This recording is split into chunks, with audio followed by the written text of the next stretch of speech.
Hi, my name is Grate Sr., and I'm a resident of the Bronx, New York, and I grew up in Millbrook houses in the South Bronx. And I'm a heart attack survivor. Okay. Can you explain to us what happened to you on the day of your heart attack? Yes. So back on October 9th of 2013, I was driving home from work, and I began to feel, I parked my vehicle as I pulled up to my apartment building, and I began to feel tightness in my chest, and I started to get shortness of breath, started hyperventilating a little bit. I went into almost panic mode, and I grabbed my chest and I started kicking at my car door, and a lady who lives in my building came over to the car, and I told her that I thought I was having a heart attack.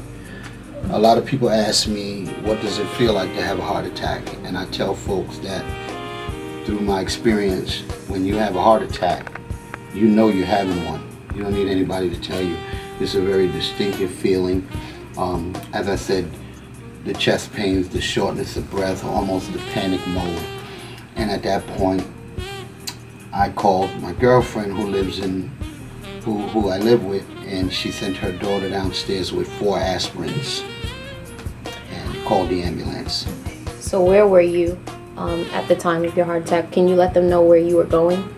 I was actually coming home from work from New Jersey, and I parked in front of my residence as I started to have the heart attack. I was still in my vehicle. Okay. What are some of the changes that you're making for this event, and what are some of the changes that you're not making? Tough questions. Some of the changes that I've begun to make is definitely trying to change my eating habits. I certainly haven't been as compliant as I should be, but avoiding the fried, fatty, greasy foods, trying to eat more vegetables. Sometimes I do sort of regress back to old habits. You feel a little better, you forget about the incident, and you start to do some of the things that you used to do before, which I know is not good. But I'm obviously trying to juice some of my foods, eat smaller portions, and I'm on a pathway to exercising. I haven't done that at this point, but I know I need to. What are some words of advice that you would give to a bunch of college students? I would say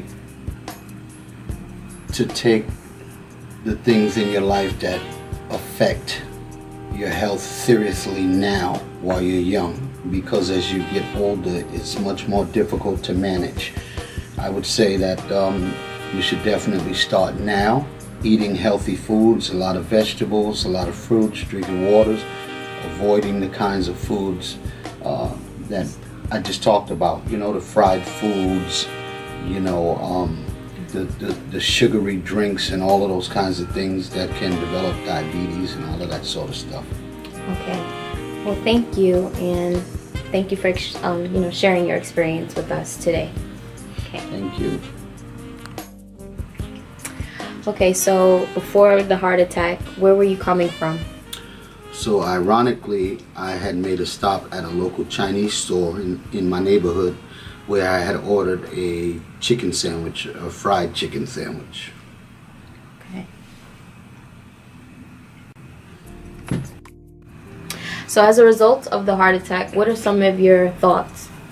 So my thoughts are, because I'm a heart attack survivor and I have another chance at life, and many folks didn't get that chance, that I realize now that I can't continue to take things for granted. I'm living for more than just myself.